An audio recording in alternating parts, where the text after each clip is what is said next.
Isang makasaysayang araw para sa mga guro.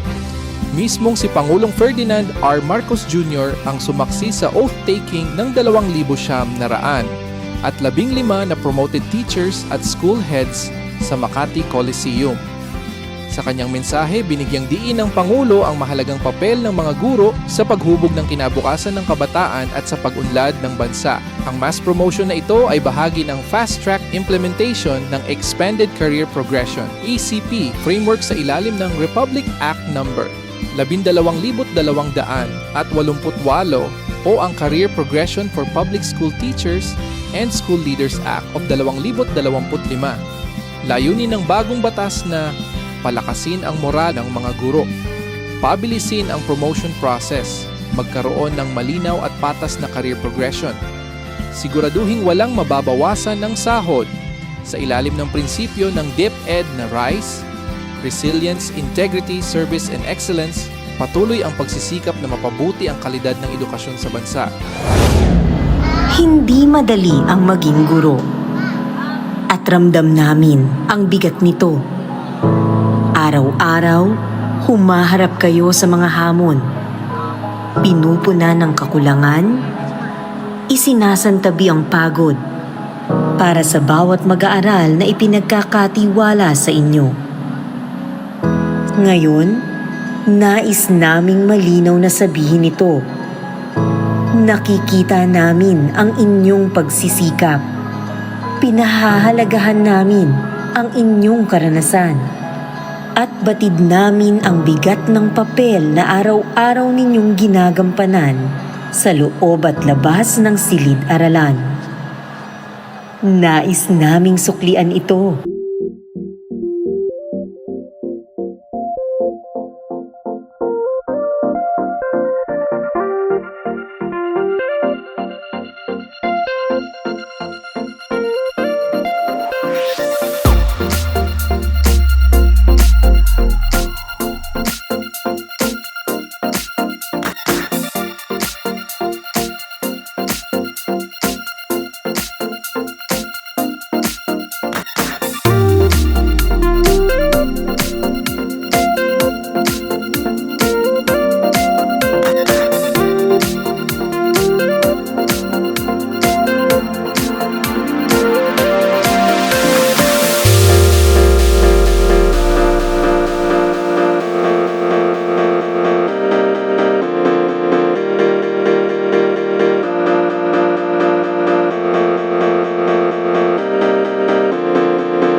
Ako po si Jacqueline Fontanilla Calculan. Ako po ay 36 na taon nang nagtuturo. Ako po si Ginang Marian Bascoldo Chavez at 27 taon nang nasa serbisyo as a teacher 1. I'm Cristina F. Valmedina, 27 years in teaching. Ako po ay teacher 1, from teacher 1 now teacher 4. Ako po ay nasa teacher 1. Kabit ko naman po bilang teacher 4 na po ako ngayon. Teacher 1 ako last time, ngayon ay naging teacher 4 na po ako. Ako ng maraming taon, binigyan ko po ng priority ang pag-aaral ng aking mga anak. Kaya po ako ay nanatiling teacher 1. Nung una po kasi, hirap akong magpa-promote. Marami pong naging hindrances because of my considering sa aking mga anak na ayokong sumabay sa gastos na yun. Unang-una, I'm very proud kasi sa edad naming ito, lumaban pa rin kami. Yes na yes! Kasi po ako po ay totoo na pong teacher 4. Naalis na po sa teacher 1. Sa totoo lang, maiyak ako sa tuwa dahil after ng struggle ko, ito yung ibinigay niyang blessing sa akin. Kay Ginoong President Bongbong Marcos at kay Mr. Sani Angara sa ating pong Education Secretary. Maraming salamat po sa pagkakataong ibinigay niyo. Blessing din talaga si President Marcos dahil po siya lang po talaga yung nakapansin sa mga teacher 1 na katulad namin na magre-retire na, ma-promote man lang yung aming sarili. Binigyan niyo pa kami ng pagkakataong maipakita kung ano pang meron kami na maibabahagi sa lahat ng kabataang Pilipino. Maraming salamat, Mr. President. Ilan lamang po sila sa libo-libong na-promote sa ilalim ng inyong administration and marami pa pong ipopromote hopefully this year. At salamat sa mataas na budget na binigay ninyo para sa DepEd, Mr. President. Mr. President, okay lang ho ba na i-request ang presence ninyo sa panunumpa po ng ating mga guro? Okay. Taas po natin ang ating kanang kamay at sumunod po. Ako si, state your name. Naninirahan sa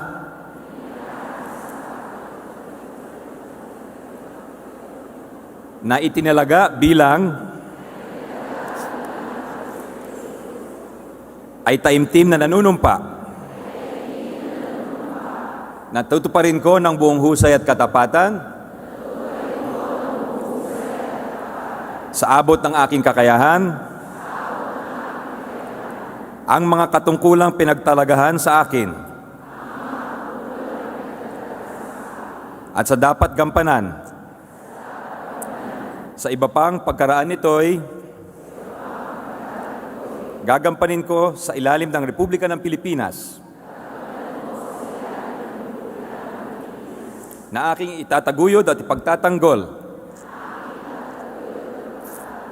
ang saligang batas ng Pilipinas na tunay na mananalig at tatalima ako rito.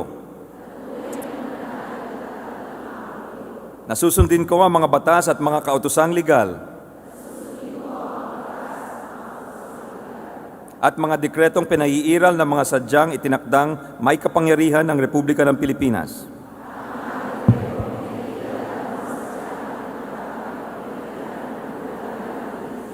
At kusa kong babalikatin ang pananagutang ito nang walang anumang pasubali o hangaring umiwas. Kasihan nawa ako ng Diyos. Congratulations po sa inyo lahat. Thank you again, Mr. President. Di na po tayo magtatagal. Para sa kanyang mensahe, the President of the Republic of the Philippines, His Excellency President Ferdinand R. Marcos Jr. Maraming salamat ating DepEd Secretary Sani Angara.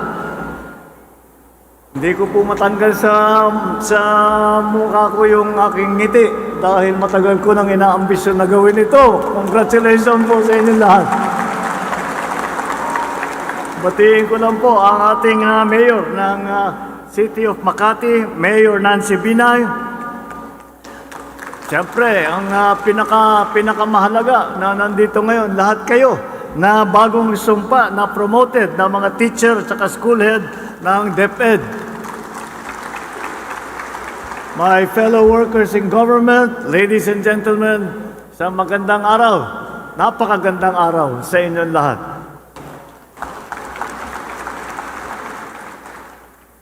Today is a very meaningful day, not only for our teachers but also for our entire country. As you take your oath today, you are renewing the promise that you have made to our children and to our nation. Because you carry a big responsibility every single day inside the classrooms and always extending way beyond school hours. Batid ko po ang bigat ng inyong tungkulin. Kung minsan, pag uwi ninyo sa gabi, imbis na magpahinga, nakatutok pa kayo sa paggawa ng lesson plan, pag-check ng mga papel at saka mga assignment. Kayo rin ang tumatayong pangalawang magulang para sa ating mga estudyante at gumagabay sa ating mga kabataan. At kapag kailangan ng bayan, kayo ang nagbabantay si presinto pa tuwing eleksyon. At pag nagpupunta sa bawat bahay para sa mga census activities. And for that, this nation is grateful to you all.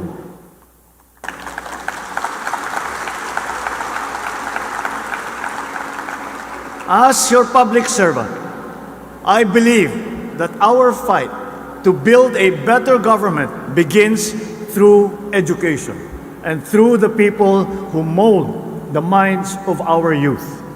Many of our country's problems today cannot be remedied by laws or by policies alone. They require discipline, require honesty and compassion. Values that, while first nurtured within the Filipino home, are further shaped and strengthened in our schools by you, our teachers.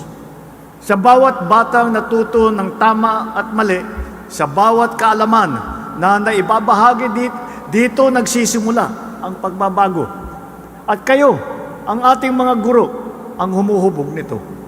While the family is our first school, the classroom is where the values are put into practice in a larger context. Ladies and gentlemen, I have always known that teaching is not an easy profession. I am myself, in my family, surrounded by teachers. Ang lola ko po, siyang naging teacher pa ng tatay ko. Ang mother ko, primary school teacher. Ang first lady, professor din sa mga iba't ibang law school. And I know that it takes patience, sacrifice, and most of all, courage. Oftentimes, these principles are in short supply in the world we live today. But we see them alive and burning in the hearts of all our teachers. And the government duly recognizes your efforts. And that's why it has to be met with tangible support. And this is why this administration has prioritized education in the national budget, allocating more than 1.34 trillion pesos in the sector. That is the equivalent of 4% of our country's economy, higher than other countries who are also trying to develop their educational system. We have ensured that the 2025 Service Recognition Incentive for teachers and non-teaching staff was released, with an additional 7.3 billion pesos provided so that every eligible teacher receives this benefit in full. We have released as well 10,000 pesos for teaching allowance for school year 2025 to 26. We have published the guidelines on the grant of 7,000 pesos medical allowance in 2025. We are continuing the creation of additional teaching positions and the reduction of paperwork so that our teachers can focus on what they do best, teaching. And as I said in my third State of the Nation address, no public school teacher should retire as Teacher 1 anymore.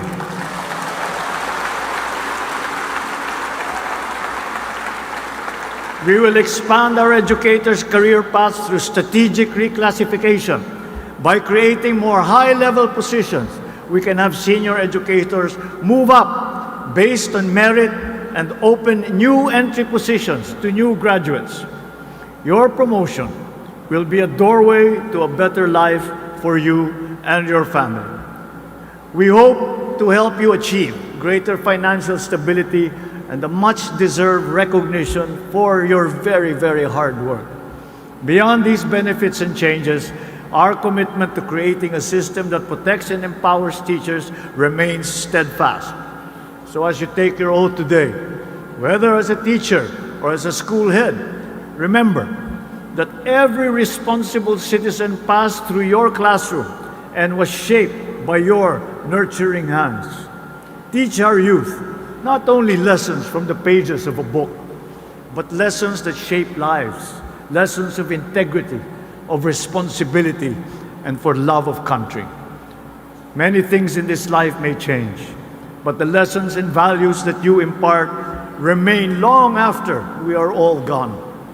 Mga minamahal kong mga guro, sa inyong mga kamay nakasalalay ang susunod na henerasyon ng Pilipino. On behalf of the Filipino people, thank you for choosing to build a nation with us through this noble profession. Congratulations to you all. Maraming salamat. Mabuhay ang ating mga guro. Mabuhay ang bagong Pilipinas. Ito ay napakahalagang bagay. Unang-una, Ito ay pagbibigay ng napakalaking dignidad sa bawat kaguruan. Ito yung panahon na kung saan ang guro ay kinakailangang mapahalagahan. Hindi lang dahil sa tataas ang sahod, kundi sa lipunan o sa sektor na aming kinabibilangan, mararamdaman namin na kami ay hindi left behind. Kumbaga, sabi nga nila, hindi kami naiiwan sa laylayan, no?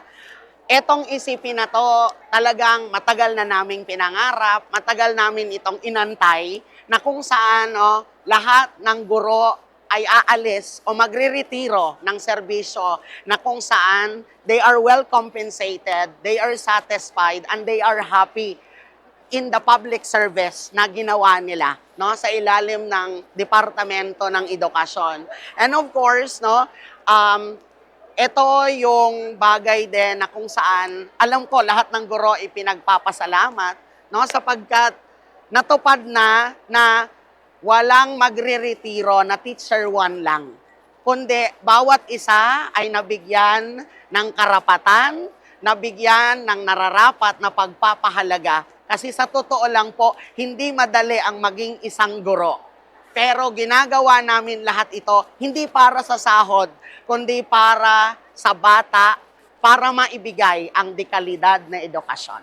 To our President Ferdinand Bongbong Marcos Jr., Sir, maraming pong salamat sa pagbibigay ng pagpapahalaga sa aming mga kaguruan. Sa kabila po na matagal na panahon na inasam na ang bawat guro po ay ma-promote. Sobrang saya po kasi hindi po namin ina-expect na mabibigyan kami ng ganitong oportunidad na ma-promote.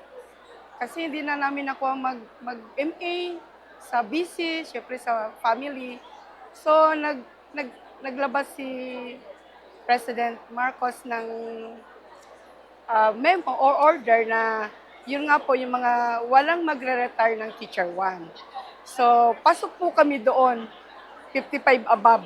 Sobra po kaming nagpapasalamat dahil dito sa isipin na binigay sa aming mga guro, lalo na sa aming mga teacher 1 na malapit na pong mag-retire. Malaki pong pasasalamat sa aming mahal na Pangulo at sa aming Secretary of Education, Secretary Sani Angara. Maraming salamat po. Really, it's talagang nakaka-inspired po na magpatuloy po kami sa gawain namin. It's because po doon na binigyan niyo po talaga kami ng pansin. Siguro po yung sa part ko po being 55 years old na po and 20 years in service, malapit na rin mag-retired. Siguro, sir, masasabi ko lang, thank you so much for this great opportunity na bago kami mag-retired, talagang na bigyan pansin po kami sa aming mga serbisyo po. Ako, syempre po ako ay lubos na masaya at I feel so blessed to be part of the oath-taking ceremony today, which was witnessed by none other than the President of the Philippines, President Bongbong Marcos. Kaya sobrang saya ko po talaga. Ang epekto po ng ECP para sa lahat ng mga guro sa Pilipinas ay napakabuti, napakaganda kasi po mabilis na nagkakaroon ng promotion, ng reclassification para sa lahat ng mga guro. Kaya magandang balita para sa bawat guro ito.